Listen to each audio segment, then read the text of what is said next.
This is the IBJ podcast for the week of February 26th, 2024, brought to you by Taft. I'm your host, Mason King. Welcome back to the podcast, everybody. We've spent the last 2 months focusing on downtown Indianapolis and its role in attracting major sports events, and by extension, burnishing the reputation of the Indianapolis area. Central Indiana isn't necessarily known as a golf mecca, but we are well represented on the national championship stage by Crooked Stick Golf Club and its singular course designed by the legendary Pete and Alice Dye.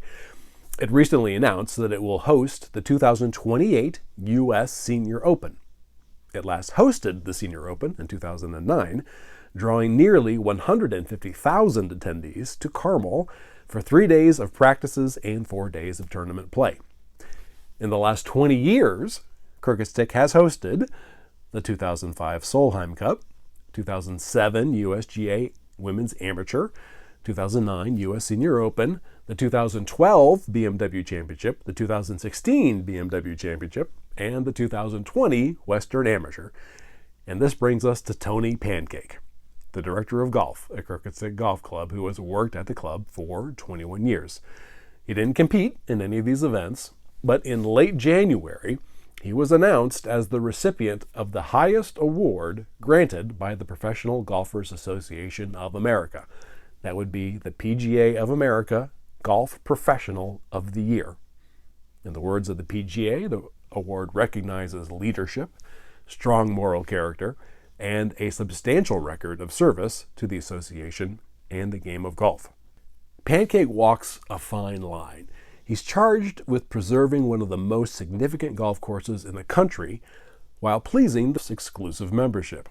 He also needs to be sensitive to contemporary trends in golf while remaining faithful to the purpose of the club when it was founded in 1964, to provide a venue for championship-level golf. For this week's edition of the podcast, he discusses the mix of talents required to do his job justice, from a strong grasp of accounting to an almost instinctive ability to read people's unspoken needs. Golf is a people business, and Pancake explains in detail how the skills needed for success as a golf pro are the same tools needed for success in any business. He also shares a hair-raising story about a last-second trip last year to see his youngest daughter compete in the final of the British Amateur Championship, filled with twists and turns, and ultimately made possible by the members of Crooked Stick. Here's our conversation. It's my pleasure to welcome to the podcast this week Tony Pancake, Director of Golf at Crooked Stick Golf Club in Carmel. Tony, thanks for making time today and having me at the office. Hey, Mason, thanks. Good to meet you, and look forward to spending some time with you this morning. As we were talking just off microphone a second ago, you grew up in Seymour, Indiana. You attended University of Alabama on a golf scholarship and earned an accounting degree. Is that all correct? That is correct. Yeah, I started playing golf when I was 12 years old. Really was into other sports, but I got introduced to golf and just loved playing, and played in a lot of junior tournaments in southern Indiana, and then ended up playing in some statewide tournaments. And then had a chance to go to the University of Alabama to play golf on a scholarship. That was the warmest place that offered me a scholarship, so it was an easy decision as to why I went there. How much of your job right now is playing golf, and how much of it is accounting? Yeah, that's a great question. I love playing golf a lot more than I love accounting, but I do have some responsibility with the club just to manage the operation financially. So that background in accounting has been very helpful to me in my career, but playing is definitely more important than accounting in terms of what I do every day. Okay. Well, let me dig into that. This is your 20th year or 21st year? Correct. I'm just starting my 21st year here at Crooked Stick. Started in 2004 as the head golf pro. In 2010, you became director of golf and club operations. So if you can, think about it as a pie chart. What are your job responsibilities? Yeah, so I would say my responsibility is just to manage the overall operation of the club. So the main thing that I try to do is put the right people in place to help us really do a great job every day. So hiring the office manager, the clubhouse manager, our golf course superintendent.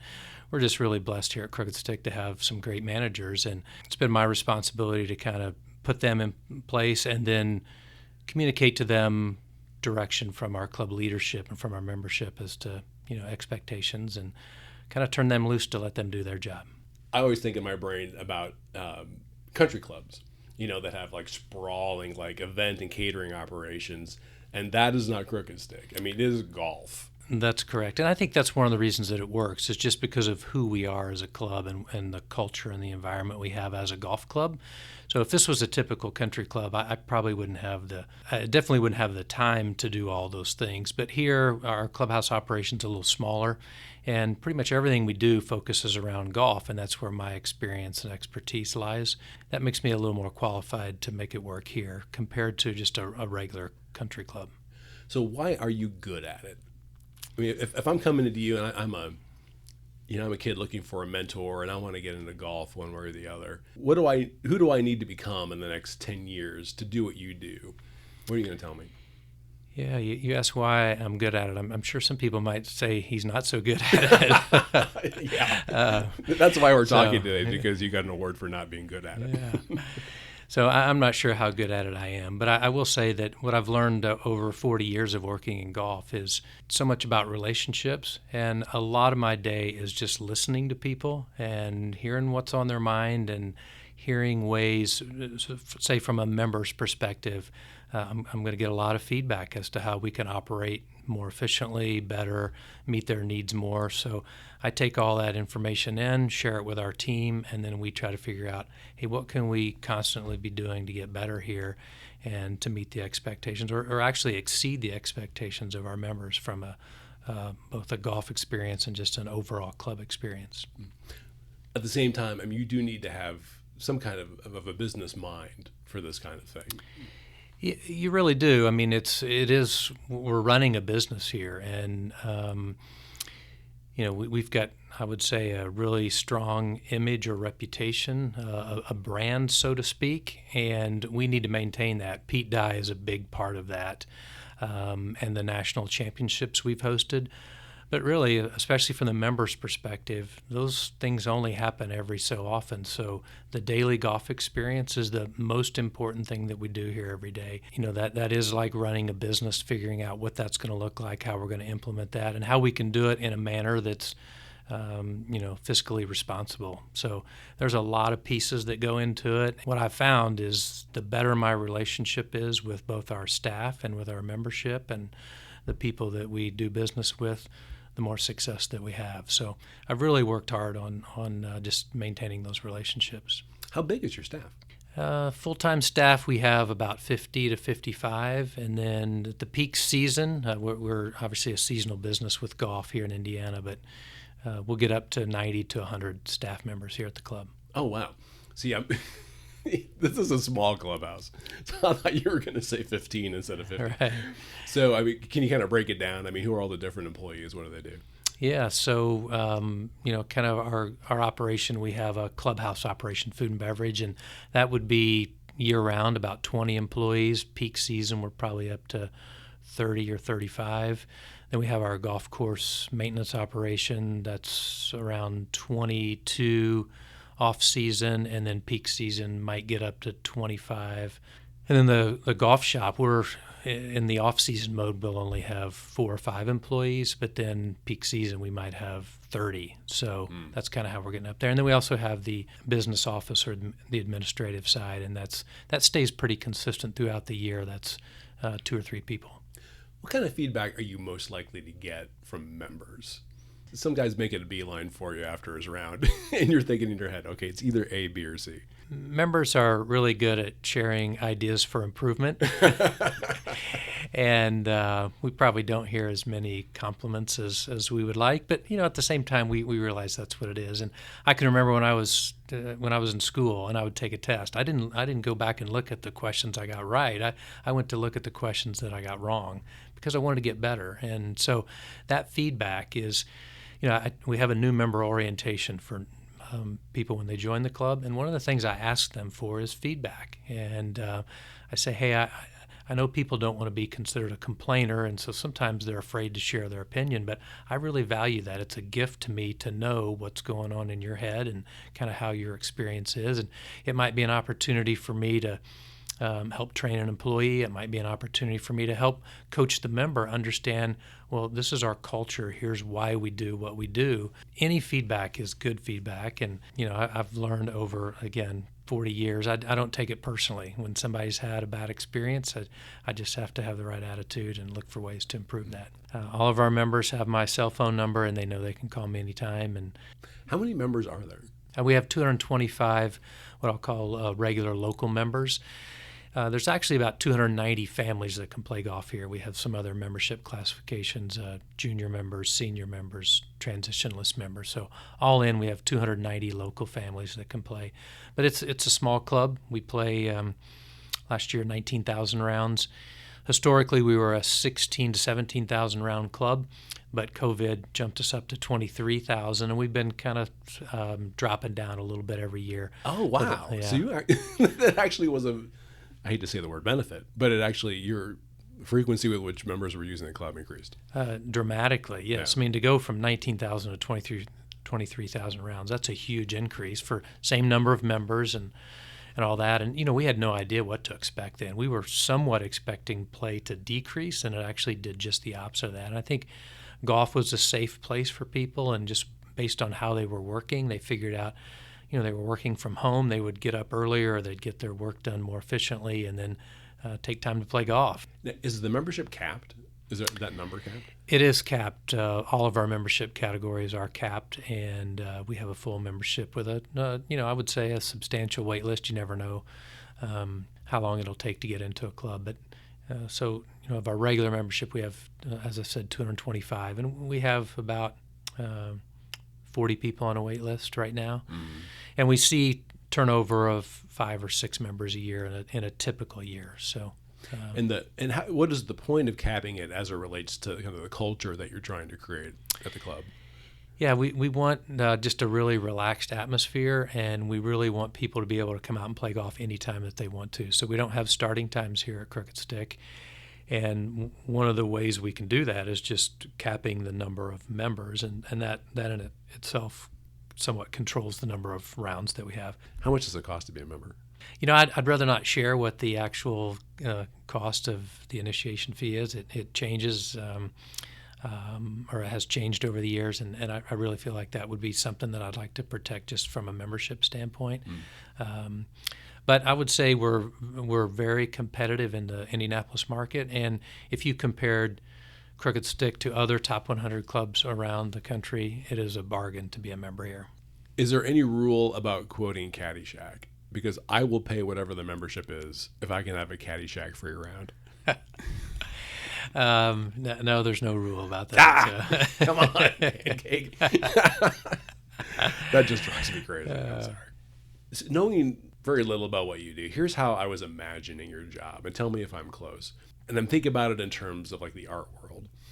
On one hand, I see you as like a museum curator, and that you are in charge of preserving what is widely considered to be a highly significant example of golf course design. I mean, it is literally a work of art. I think everyone in the golf world thinks that. On the other hand, I imagine you have to be really well versed in the contemporary art of golf course design and maintenance. You need to know what the trends are in amateur and championship play, the latest in the mechanical aspects of taking care of a golf course. Am I on the right track?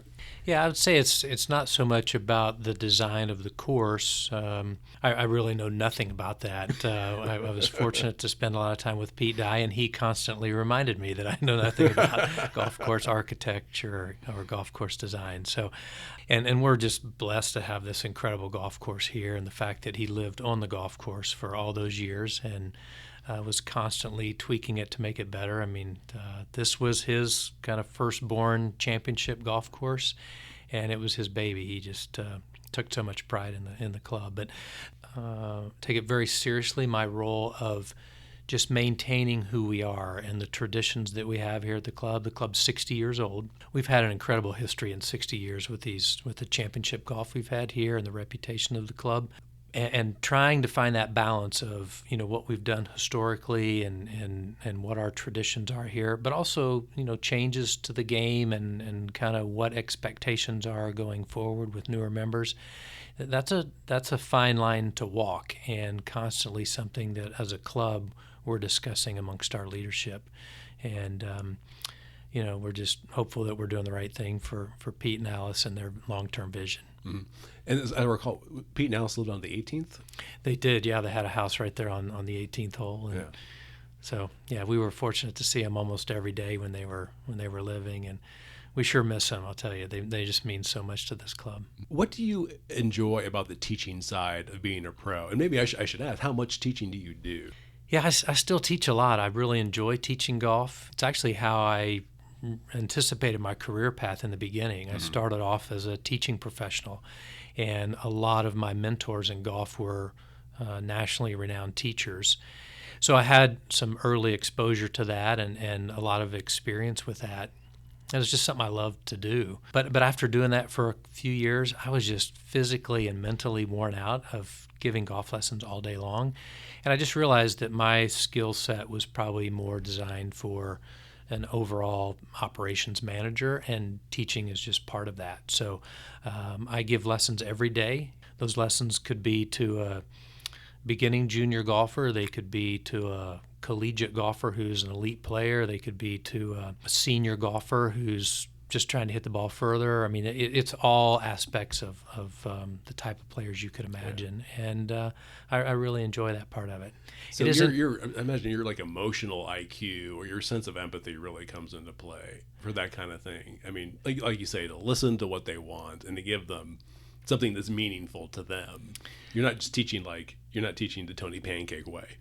That's exactly right. I mean, there's no one way to teach golf. I mean, there are certain people that teach that way, but they're teaching, I would say, mostly elite players that are looking for a certain way to learn how to play golf. But what I would describe my situation is many of my lessons are to, say, Mr. Jones, who went out and played today and played poorly, and he's going to play again tomorrow, and he wants to win back that $5 that he lost today. So I've got to figure out a way to make him play better tomorrow. Yeah. Whereas, if you went to, say, a national teacher, say a Hank Haney, for example, he has a certain method that he's teaching people, or a David Ledbetter, a method that they're teaching these elite players. I would say my method is really trying to figure out, all right, what does my student really need in this particular moment, and how can I help them get there? Did you take accounting in college anticipating that you might end up on sort of the administrative side of golf, or was there something about math that you just really liked? Yeah, I just really like math, and I like to be able to balance things out at the end. So for some reason, and I had people I was going to go into the business program at Alabama, and I said, well, if what would you advise me on? And people said, well, if you thought you could handle the accounting side of that, then that would be a great way to do that. Plus, I knew of some people that worked in accounting firms that were golfers, and they had told me that, if you're a good golfer and you're working for an accounting firm, you're going to be a huge asset to them. So I thought that was a possibility for me, that, as a former collegiate golfer with an accounting background, I'd be really marketable upon graduation. But I just, I was so drawn towards the game of golf and being around it all the time that's the career path I chose. So why would you be a great asset working in an accounting firm as a great golfer? Is that like for client relations? Or? That's exactly right. Yeah. Going out with clients, playing golf, and building relationships that way. Gotcha. Yeah. I'd say one thing that golf does is, you spend 4 hours with people walking around a golf course, and you learn how to interact with people and deal with people and read people. One of the things I learned early on in my career is how to kind of really read people when you're interacting with them. See if you can figure out what's going on in their head before they ask you. And so if you can solve people's problems before they ask you to, then that's even better than being good at solving problems, if that makes sense. Oh, so you could go into sales after this if you wanted to. I think as a golf pro, and we actually see that. I mean, A lot of people get into golf when there's these professional golf management programs, and there's a lot of they're through universities around the United States, and These kids will go through them. They'll do these internships, and then they'll start off as a career as a golf professional, but they'll transition into the business world because of so many things that they've learned by being a golf professional, relating to people and all that. It really helps them in their career from a business perspective as well. Wow, that's fascinating. When you went to Alabama, let's say you're going in as a freshman, what in your mind did you think was going to happen? Were you going to be a professional golfer?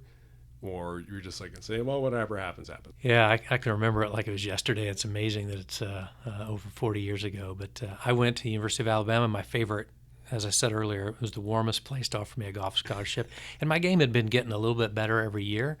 So I just anticipated I would go to college and continue to improve. Jerry Pate was my favorite golfer. I loved his golf swing. He's a graduate of the University of Alabama.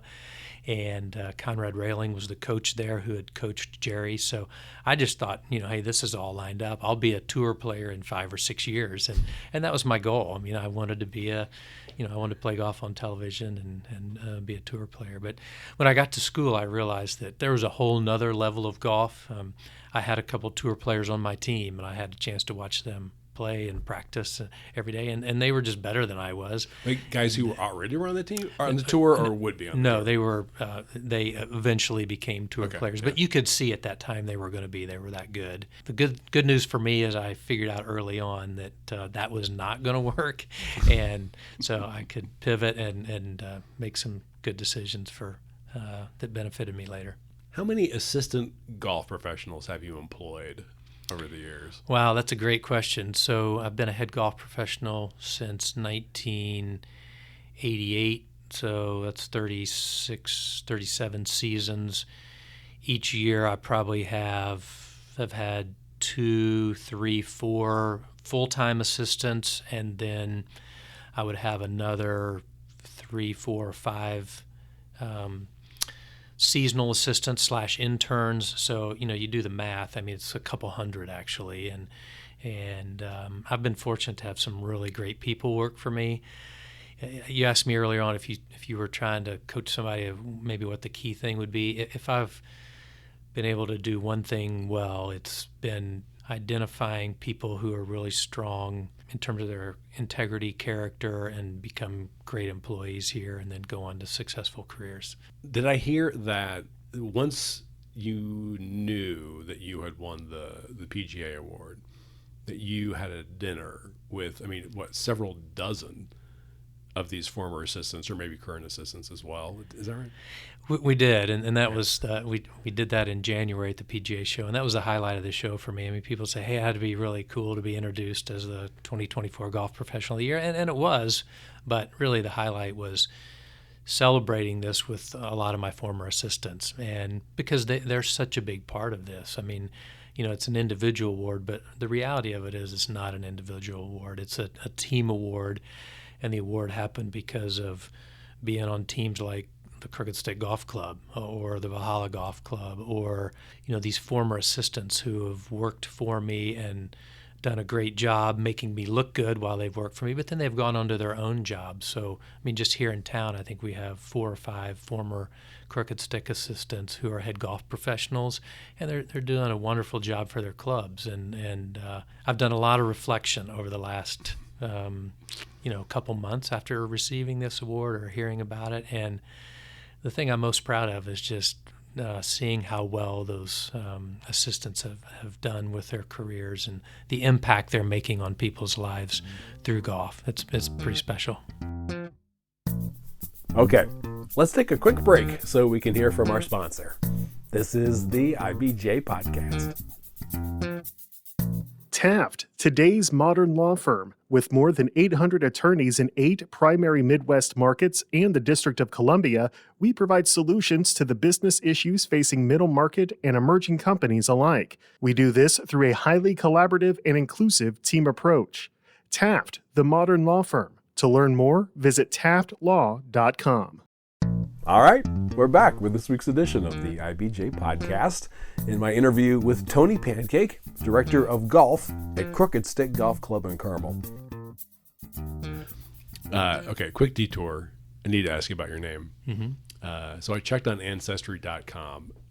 So the name Pancake, in America goes back at least to the 1700s. Okay. The greatest concentration of families named Pancake was in Ohio. Mm-hmm. Now, you grew up in Seymour, so this seems to check out. Do you have any sense of like the Pancake family history? Yeah, so I had an uncle that did some research on that, and he told me it's a German name. Somehow a family moved from Germany to the United States, and their last name was somewhat like Fritter, and so it got changed to Pancake somehow. Oh, of course. And there's a lot of pancakes in Ohio, in Virginia.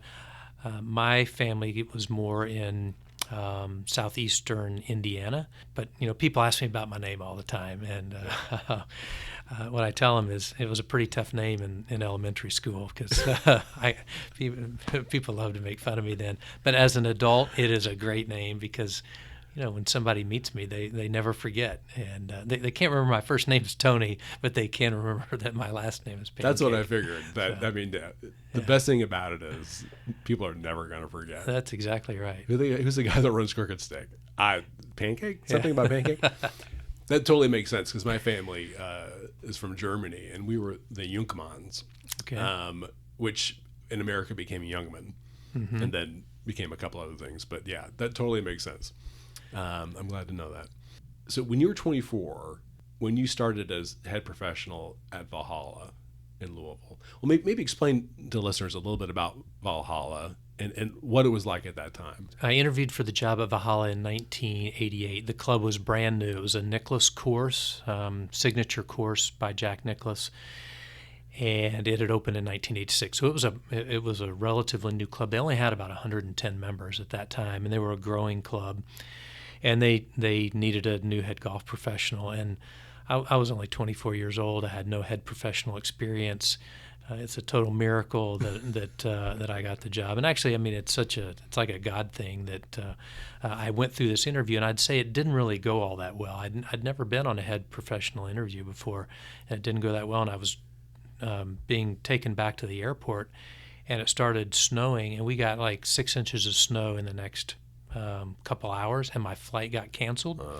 So I ended up staying another night and had a chance to meet with the owners of the club the next morning, and I had dinner with with the general manager of the club, and just that extra time with them is how I got that job. Yeah. If it would have been just based on my 2-hour interview, I would have never been selected as their head golf professional, but luckily a big snowstorm canceled my flight, and I got to spend a lot of extra time with them. And I think just that extra time allowed me to relax more and allowed me to really get to connect with them.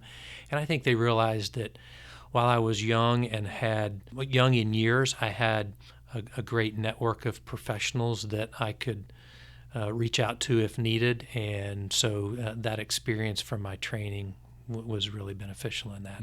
So you eventually become head professional at Baltimore Country Club. And explain to folks, what is the difference between a Baltimore Country Club and a Valhalla?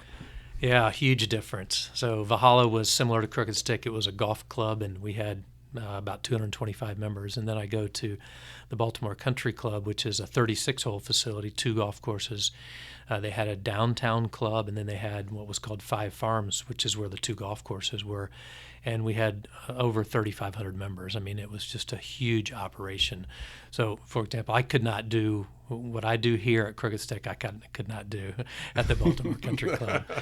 But it was a great experience for me, a great place, and really pushed me to learn how to apply some of the things that I'd learned at Valhalla in a small environment to a really big environment and just a lot more people. And one of the things that's always been really important to me is learning people's names and being able to refer to them by name. And when you have 225 people, it's not that difficult, right? But when you have 3,500, it's way more challenging. And so, gosh, I can remember that first year I spent so much time just learning who people were and pushing myself to really try to. Well, I heard that I heard you tell a story once that even before you started, you asked for the membership rolls just so you could start taking notes and just kind of getting used to the names. That's correct, yeah. Anytime I've taken a new job, I've had someone from the club send me the membership roster. What I would do is just go through and look for ways that maybe I could connect people, maybe what kind of business they were in, or maybe if they had children or something that were going to be in the junior golf program, just looking for ways to connect, right? But then I would study those names, and then as I would get started at the club, if I met you, for example, today, then I would go back to the directory and I'd highlight your name and write down which day I met you on, just some things from our conversation that that I would remember about you, or that I wanted to remember about you. And it might be that you're left-handed. It might be that you're a scratch player. It might be that you and your wife love to play on Sundays. It might be that you're members at a club in Florida or something like that. So just so, I was always just trying to associate things with the person's name, just to make it easier to remember them and to build those relationships as quickly as I could. So that first year, would you go home and just drill the directory? I would, yeah. So then I would Wow. go back and I would, just take time to review that. And again, when you have 200 members, that's pretty easy to do. When you've got 3,500, it's a lot more challenging. Would you call yourself a naturally gregarious person, or is that something that you work at? That's a great question, and the answer is no. I am very, I would say by nature, I'm more what I would almost say shy. I would rather stand behind the scenes. I don't enjoy being, and I don't want that to come across the wrong way. I'm a little uncomfortable being in the spotlight. I'm a little uncomfortable with a microphone in my hand. It's something I've really worked at a lot. And I can remember when I first started in golf, I I couldn't even sleep at night if I thought I had to get up in front of the members and talk about something. But, over the years, I've learned how to do it and gotten better at it and gotten more comfortable with it. But my personality is way more leans towards being more behind the scenes. I would say as a kid, I would always, I would wait for people to speak to me before I would speak to them. Now I realized early on in my career that wasn't going to work as a golf professional. I needed to be the one to initiate the conversation. So I had to push myself out of my comfort zone to do that. So how did you then end up coming to Crooked Stick? I think it was my 5th year at the Baltimore Country Club. My wife and I are both from Indiana, and we really wanted to raise our kids in the Midwest. Our family was still here. And while we were loving our time there, our kids were getting to the age that we just felt like if there was a good opportunity in the Midwest, we'd like to consider moving back. Jim Farrell was the golf professional here, head golf professional. I'd known Jim for a long time from the holidays, and I knew he was getting ready to retire. Luckily, in 2002, the club reached out to me about Jim retiring at the end of 2003 and said, hey, would you have any interest in talking to us about coming back here? And I had shared with Jim that, that I had a desire to get back to the Midwest. So I think he put in a good word for me there. Kind of a cute story about this. I had interviewed for maybe 4 or 5 jobs in my career up to this point. And every time I'd interviewed, except for that first one at Valhalla, the interviews had gone really well and they had offered me the job right away. So, but in this case, this was a job I really wanted. And I actually went through 6 job interviews at this club before they offered it to me. And I didn't think that they were going to. And I had turned down a really good job because I knew this was a possibility. And I told my wife, Libby, I said, I hope I didn't make a mistake by turning down that job because I'm not sure I'm going to get this job. But luckily it worked out for me. And I knew that if they gave me a chance here that this club was just like a perfect fit for me. And I thought I would be a good fit for them just based on my background and being from Indiana as well. And the fact that I wanted to end my career here. And so they've not had very many golf professionals here. I think Jim was here 35 years all in, something like that. So, to be able to follow in his footsteps has been terrific. Jim and I are a lot different in terms of personalities, but we both were exactly the same in how much we love this club and how much we care about this club, and we just have felt this responsibility to be good stewards of the club. So they were just being thorough. It wasn't like they were on the ledge necessarily or on the fence. Everyone wanted to talk to you. It's interesting. I think that they were being thorough, but I also was told going into one of the last couple interviews that I was behind in the interview process. What? They would tell you that? Yes, they did. They told me I needed to step it up a little bit, which I think might have been a strategy just to see how I responded to that. Sure. And so luckily they liked the way I responded, I guess. So one of your interviews was with Pete Dye. That it included playing around with him. Is that right? It did, yes. Yeah. Yeah. So you know what's going on. It's a round of golf with an interview. So what was that experience like? At that time, in the early 2000s, we had the Pete Dye Cup, which is a national tournament. Club professionals from around the country would play and bring a scratch amateur. And so part of this interview process, they invited myself and the other finalist to compete in the Pete Dye Cup. And it was, again, early May. I was coming from Baltimore, so I hadn't played any golf at all. I was a little insecure about my game. And this other candidate that was interviewing is he's one of the finest competitive club professionals in the country. I mean, he's actually won our club professional championship, and he's playing on the Champions Tour now. I knew what a great player he was, and I'm thinking, oh my gosh, this guy's going to shoot 68, and I'm going to shoot 83.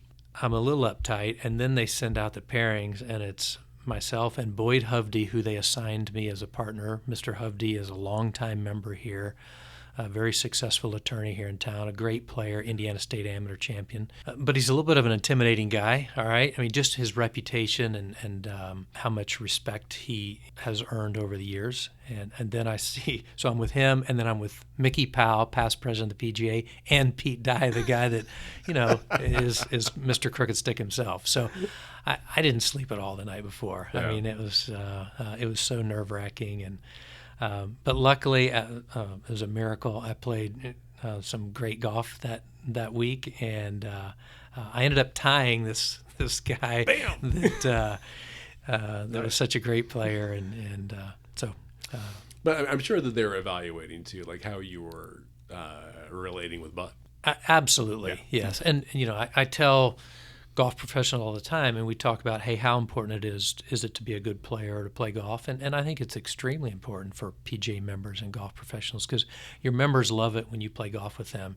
Now, if you're a phenomenal player, they like that. They like to be able to talk about how great of a player their club professional is. But if you're not, you can still have a great time with your members out on a golf course, and you can help them with their game. And it's just that camaraderie you're building and those relationships that you're building. So you don't need to be a phenomenal player. It's a benefit if you can, but the main thing you're doing is just building relationships and watching them play golf, figuring out ways you can help them enjoy the game more, play better, things like that. So when you became director of golf and club operations, how much would you and Pete sit around and talk about what he wanted to do with the course?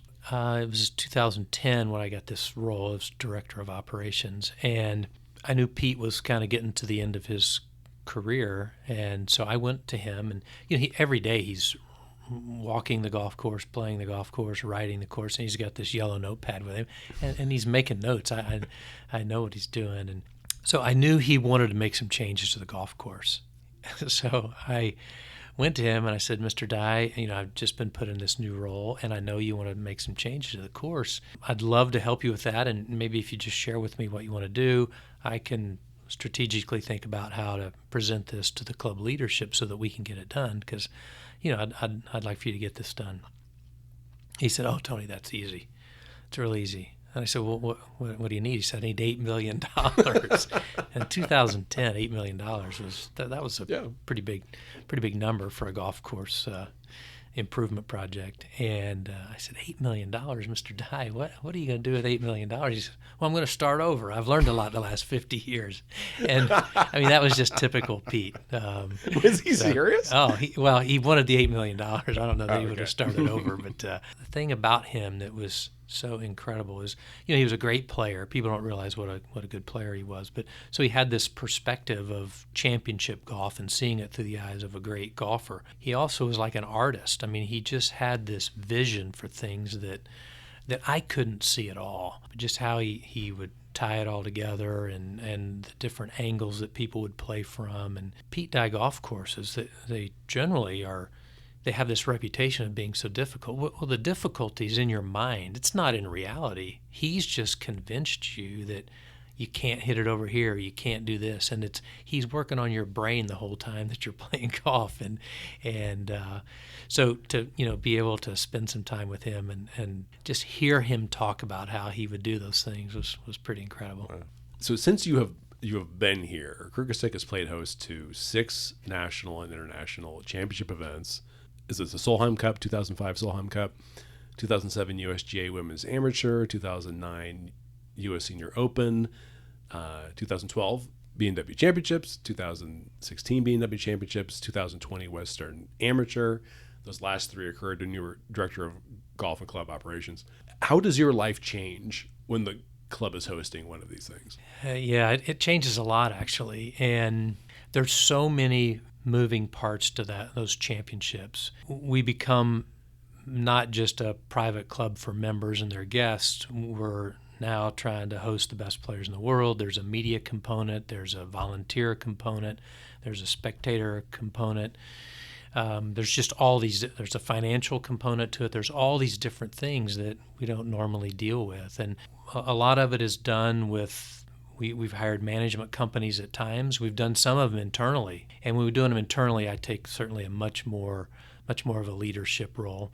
Our membership has had a lot of experience with these tournaments, and then fortunately some of my background with the 96 PGA Championship at Valhalla helped prepare me for it as well.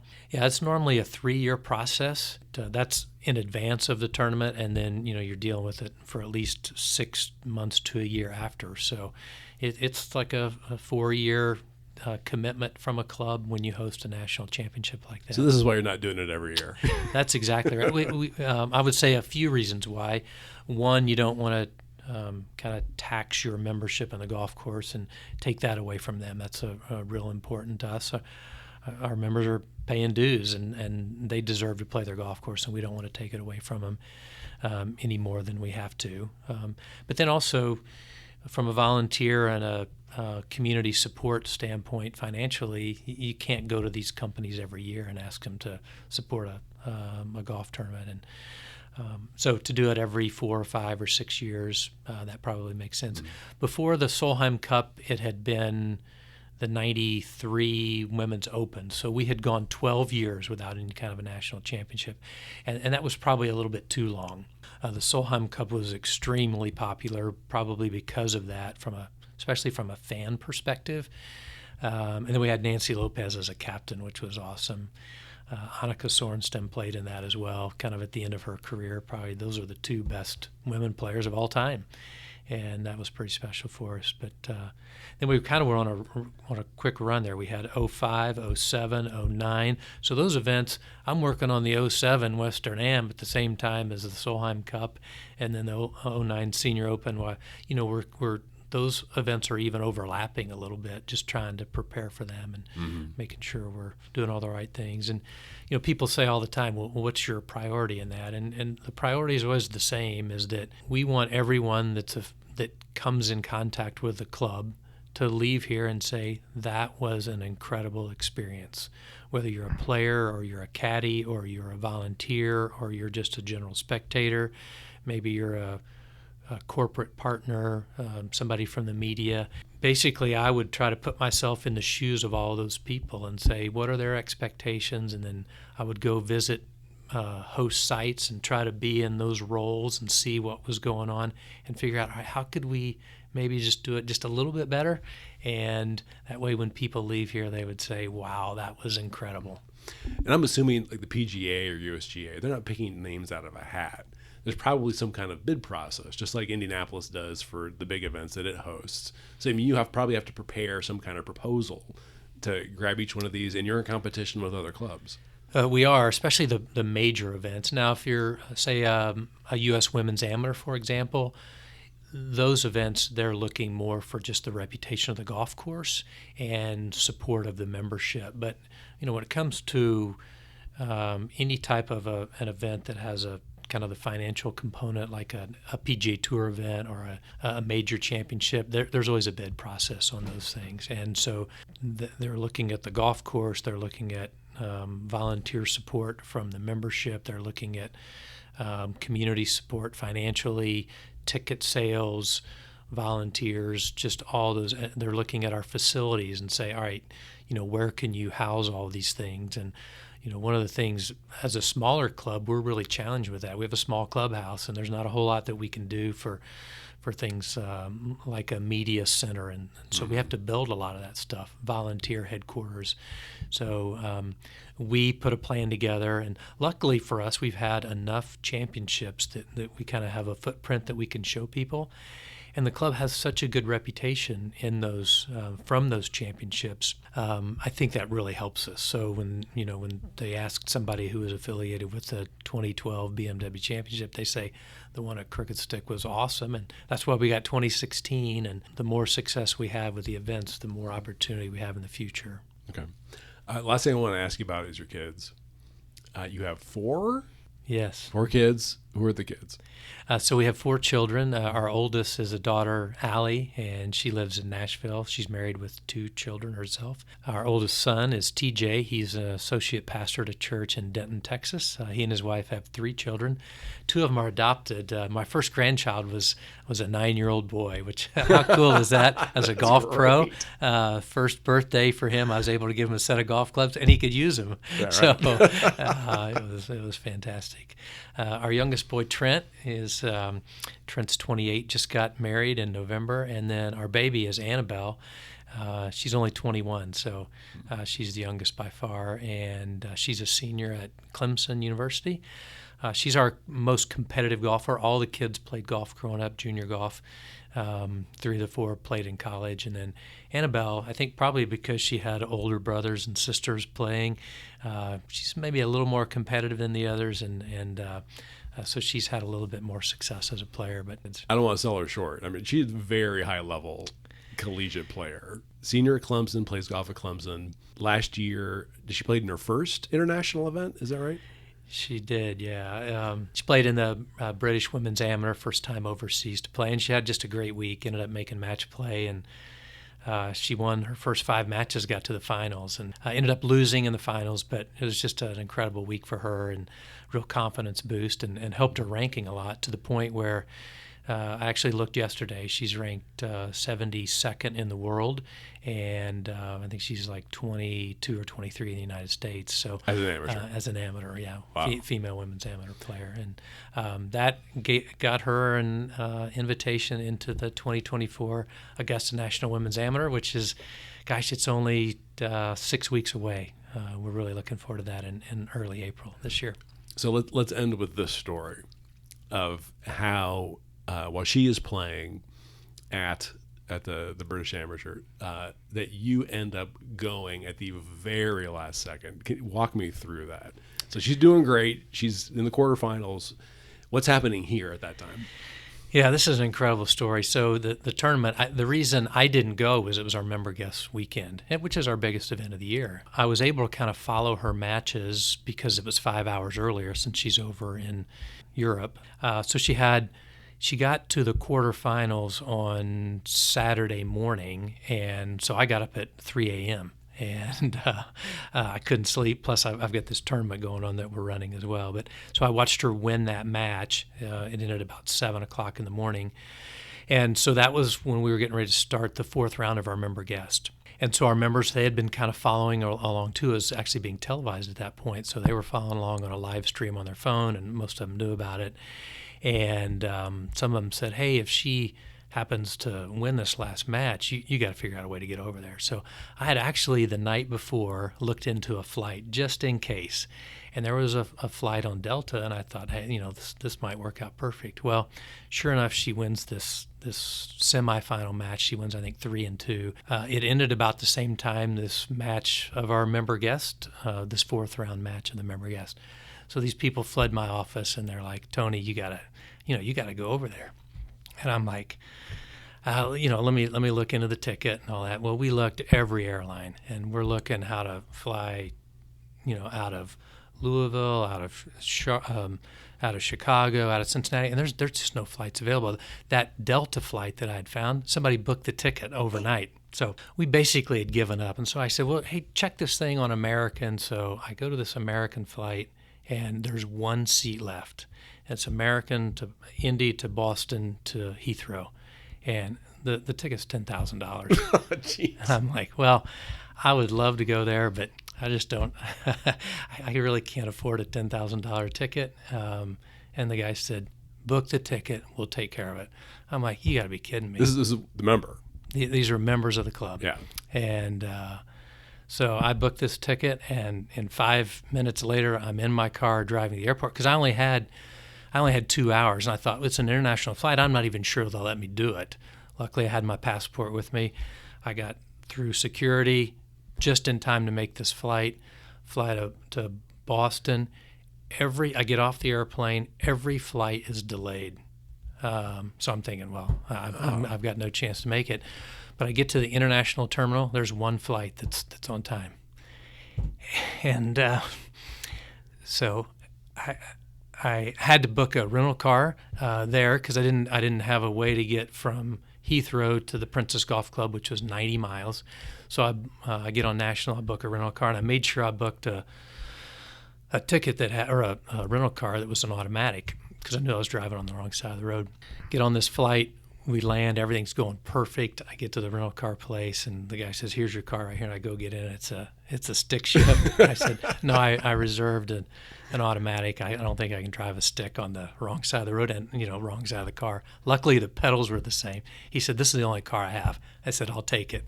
It took me 2.5 hours to drive the 90 miles because of the 75 roundabouts I went around. For real, yeah. It was so awesome. It was Father's Day. The sun was out, and I get there, and she's walking up the 9th hole. She hits it to about 4 feet, makes a birdie, and it was just awesome. Something I'll never forget. That's amazing. Yeah, you can hear the emotion Did she in my know voice. that you were like literally on the way? Like you had landed and that you were coming? Yeah, so, sorry I get emotional when I talk about that. Well, I'm not sorry about that. Yeah. But, so I had asked her, I said, hey, if I could, after she won her semifinal match, I said, if I could find a ticket, would you be okay if I came over? And, she's winning all these matches. I don't want to kind of ruin the mojo. Yeah. So she said, I'd love it if you could be here. But I didn't tell her that, because I just knew so many things could go wrong that I didn't want to risk it. So we didn't tell her that. Libby was there caddying for her, and Libby did not tell her that morning. She just she knew I was coming. I was texting her, and she just didn't want Annabelle to get her hopes up and then it not work out. So right. And she didn't want her looking, where's Dad? So, well, right. At what point did she see you? yeah, she saw me on the 9th green. Oh my God. Yeah. What did she do? Yeah, she just a big smile on her face, and she came over and gave me a big hug. So it was something I'll never forget. That's amazing, and it's made possible because your members sent you. Yeah, I mean, not only the covering the costs financially, but the member guest that's our biggest tournament, and we've got 60 guests, and I'm the one that's running the tournament. So to give me the opportunity to leave in that was incredible.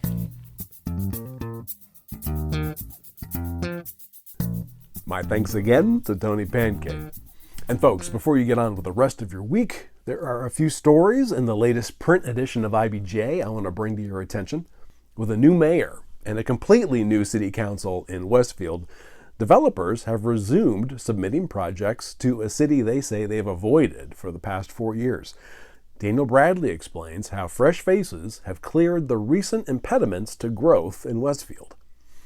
Also in this week's issue, Taylor Wooten unpacks the challenges in Indianapolis of consolidating and relocating several city-county government departments into the same building in downtown's core. And Mickey Shuey profiles Mel Raines, who in June will become CEO of Pacer Sports and Entertainment. And again, you can find these stories in the latest print edition of IBJ or online at ibj.com. And thanks again for making time this week for the IBJ podcast. I'm Mason King. Hang in there, everybody. We'll be back again next week.